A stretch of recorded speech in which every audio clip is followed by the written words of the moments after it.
Hey, welcome back, Rankers. How are you going? I've had an awesome week. I ran a workshop during the week for business owners about how to use AI tools in their businesses. And we had some really good discussions. And one of the things that came out was how much less people are using Google now and instead just using tools like ChatGPT. For my own part, I'm not using ChatGPT that much except for searches, which is interesting, right? And I'm using more, most of the time I use Claude, as I've demonstrated before. I think I have. If I haven't, let me know and I can do a review on that.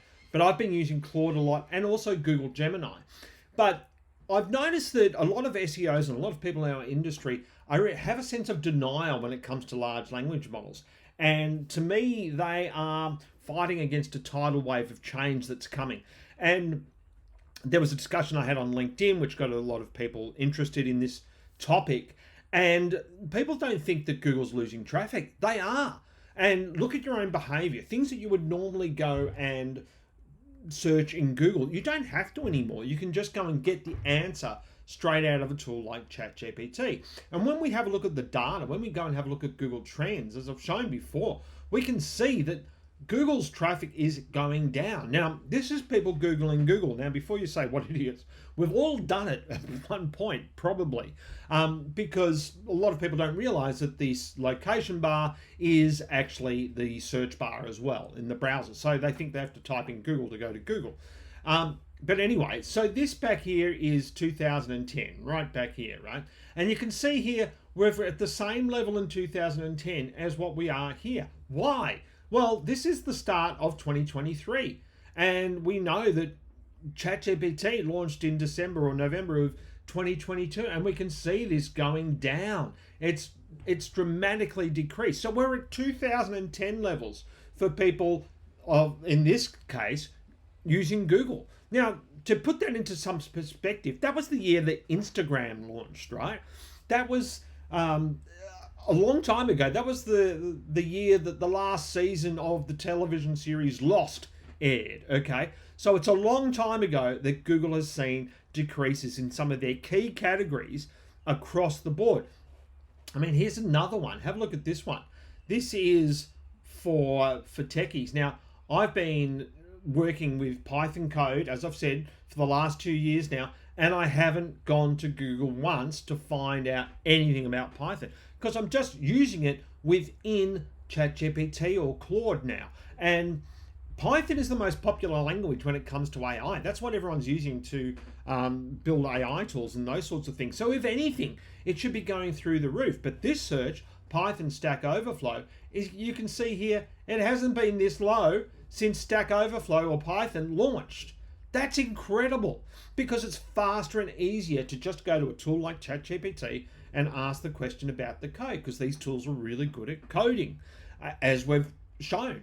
Now, there's there's also, we've got Perplexity out there, and then we've got search engines that one of the ones I use is Tavili, and that is for if you're coding with AI, that's a really good search engine for the large language models to get the output from because it formats it in a way that they can use and interpret.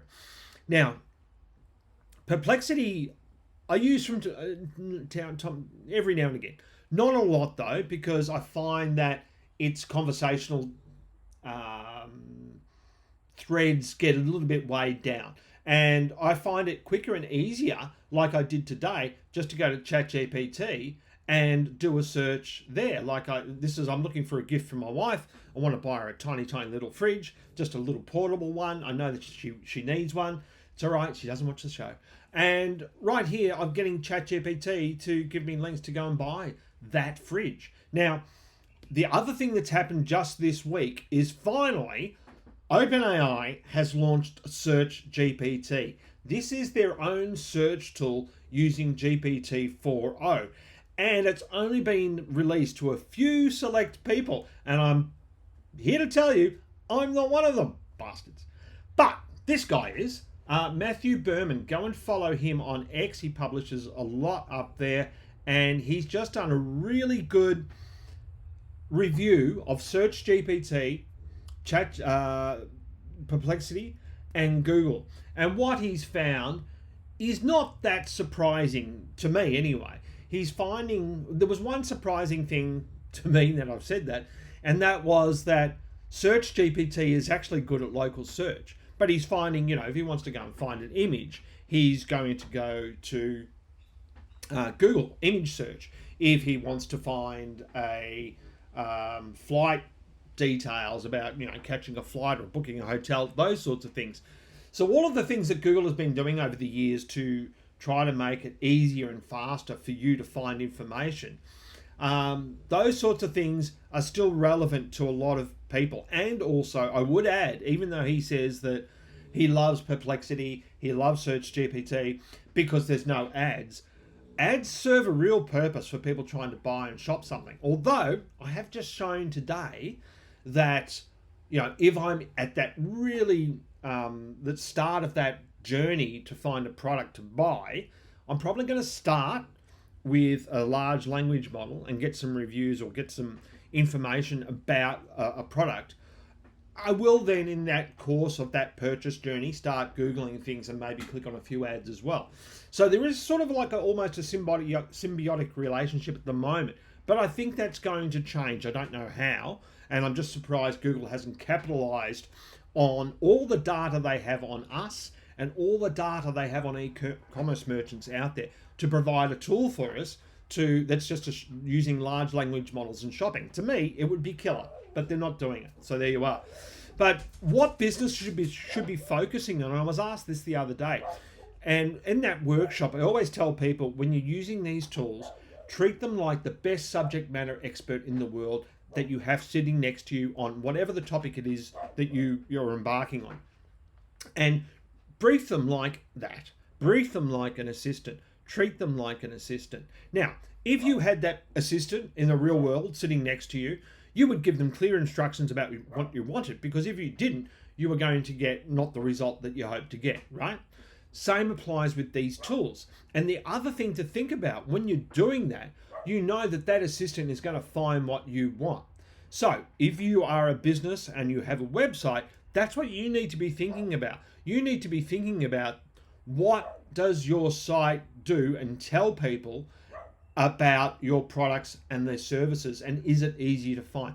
Is the assistant going to be able to quickly find that information? What are those things? Well, they're things like shipping information. They're things like reviews. They're things like pricing. They're things like delivery times. All of those things that are important, which is what I've just done today when I've gone looking for a product for my wife, are important. And I need to see that up in front, clear as day, and I want to get that as quickly as I possibly can. And that is what the assistants are going to be looking for as well. And that's what we've been doing with our clients over the last 18 months, is we've been looking at them through this lens. And we're going down the track of making sure all of those boxes are ticked, because that's why we developed our Scrum report. And if you're an e-commerce business owner or you're a lead generation business, then you will benefit greatly from one of our reports. And these are the reports that our subject matter experts are putting together. They're not AI generated. They are AI formatted. But what we've been able to do over the years, over the last 2 years, is amplify our skill set by bringing in new tools and building new tools that add to the value that we can give our clients. And that's how we're using it. We don't see, in our own business anyway, as generative AI as something that's going to take jobs.